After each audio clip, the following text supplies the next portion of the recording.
अब्बा जबरदस्ती उसकी शादी करवाना चाहते हैं, लेकिन वो आगे पढ़ना चाहती है। तो मैंने उससे कहा कि वो शहर आ जाए। तो इसमें परेशानी क्या है? तो जानता है कि मुझे घर से 1 रुपया नहीं आता। मेरा खुद का गुजारा बड़ी मुश्किल होता है। उसके बाद ये भी नहीं पता कि कब जेल में है और कब बाहर। हर दिन एक नई मुसीबत गले पड़ जाती। तो ऐसे में मैं शाहिदा को कहाँ रखूंगा? देख, मुसीबत ना तूने खुद अपने गले बांध दिया। यार इतना ब्रिलियंट स्टूडेंट है, मगर तुझे सियासत करनी है। चल सियासत कर, वो भी ठीक है, लेकिन कम से कम इतना आगे तो मत बढ़ कि वापस आना मुश्किल हो जाए। तूने नोट किया है, जब से तेरी दादा साहब से मुलाकात हुई है ना, तब से मुसीबतें बढ़ सी गई हैं। मैं दोस्त समझकर तुझसे अपनी प्रॉब्लम शेयर कर रहा हूँ, तू मुझे लेक्चर दे रहा? लेक्चर नहीं दे रहा हूँ, तेरी फिक्र करता हूँ, इसलिए समझा रहा हूँ। देख, अगर तू रुबाब से मिल रहा है ना तो मत मिल। यार हम बहुत छोटे लोग हैं और वो बहुत बड़ी मुसीबत। देख, मैं तुझे मशवरा दे सकता हूँ, आगे आगे तेरी मर्जी। कोई एक ढंग का मशवरा दे सकता है तो बता। दे सकता हूँ, एक काम करते हैं, शाहिदा को ना कुछ दिन मेरी, शाहिदा और सरोवर के साथ गर्ल्स हॉस्टल में एडजस्ट कर देते हैं। आगे जो होगा देखेंगे यार, अल्लाह मालिक है। देख, तू बस परेशान मत हो, हाँ? अपना ख्याल रख। देख, मैं एक बार फिर समझा रहा हूं, ये बड़े लोग ना किसी के सगे नहीं होते।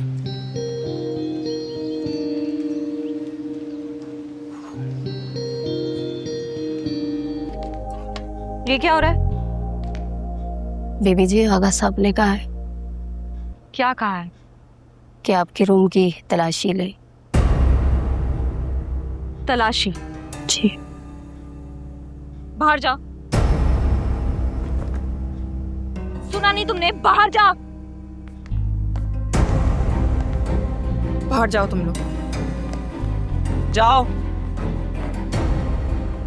मामा, ये क्या हो रहा है? मेरे कमरे की तलाशी क्यों ली जा रही है? मैंने क्या किया है? यही तो मैं तुमसे पूछना चाह रही हूँ, आखिर किया क्या तुमने? मेरे दोस्तों को जेल भिजवाया, मुझे यूनिवर्सिटी छुड़वा दी, और मेरे कमरे की तलाशी लेने के बाद मुझसे ही पूछा जा रहा है कि मैंने क्या किया है। आगा साहब तुम्हें बुला रहे हैं, उनसे जाके बात कर लो।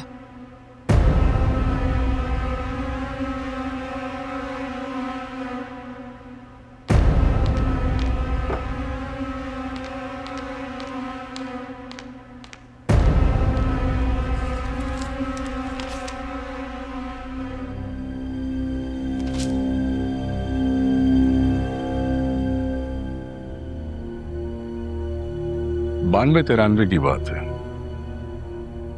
गोली लगी थी मुझे बाजू में। जानती हो किसने मारी थी? करीम दाद ने। केएनपी में मेरे साथ था, मुझसे कई ज्यादा गुना एक्टिव था। गरीब घर से था, आहिस्ता आहिस्ता आगे निकला, दोस्त था, बहुत गहरा दोस्त। गरीब के 64 दांत होते हैं, बाकी 32 हसद खाते हैं। पार्टी ने मुझे सुबह असेंबली का टिकट दिया तो उसने मुझे पे हमला कर दिया और अपनी पार्टी बना दी, जिसकी अब तुम मेंबर हो।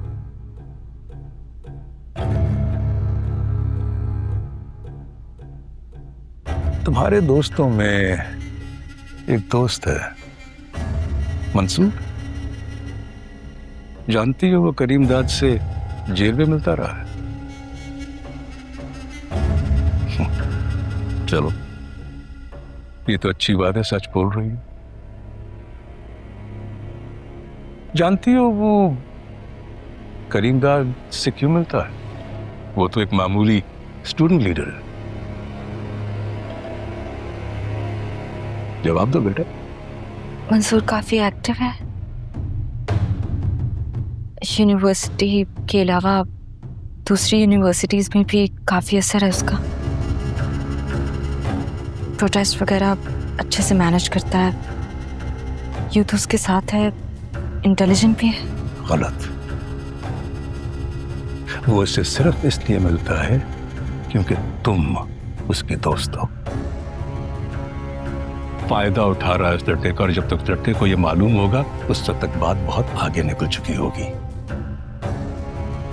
उसका निशाना सिर्फ तुम हो, और तुम्हारे रास्ते वो मुझ तक पहुंचना चाहता है। मंसूर बहुत शरीफ लड़का है बाबा, ऐसा कुछ नहीं है। उसको तो मालूम भी नहीं था कि मैं कौन। वो ऐसा नहीं कर सकता। गोली लगने से पहले मैं भी ये सोचता था कि करीम दाद ऐसा नहीं कर सकता, मगर अब उसका काम सिर्फ यूथ को बरगलाना है।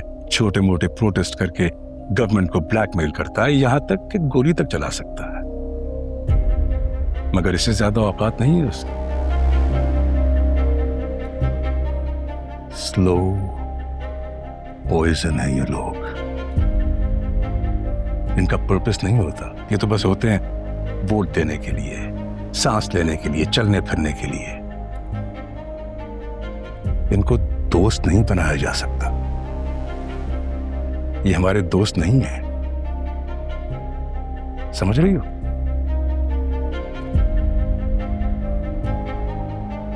नहीं समझ आ रहा बाबा, और शायद समझना भी नहीं चाहती। मैं उनके बारे में ऐसा नहीं सोचती। दोस्त हैं वो मेरे, वैसे ही इंसान हैं जैसी मैं हूं।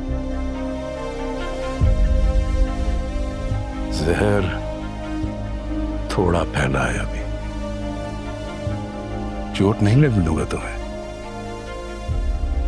तुम्हारे बारे में जो फैसले किए हैं दुरुस्त किए हैं। जा सकती हो बाबा, लेकिन बस।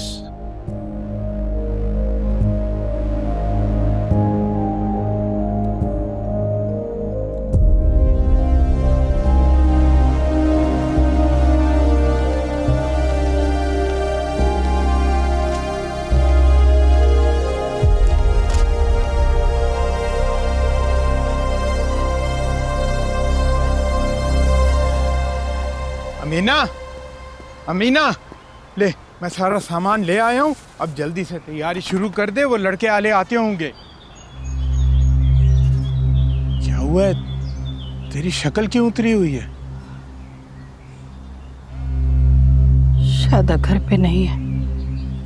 शायद नहीं है? क्या मतलब? पता नहीं मंसूर के अब्बा, मैं बाहर से आई तो ये वाला कागज यहाँ पड़ा हुआ मिला और शायद घर पर नहीं थी। तो किसी सहेली के घर गई होगी। नहीं, सारा गांव देख लिया, हर घर में जाके पूछा, मेरी शादी नहीं है। क्या लिखा है इसमें? बाबा, अम्मा, मैं घर छोड़कर जा रहे?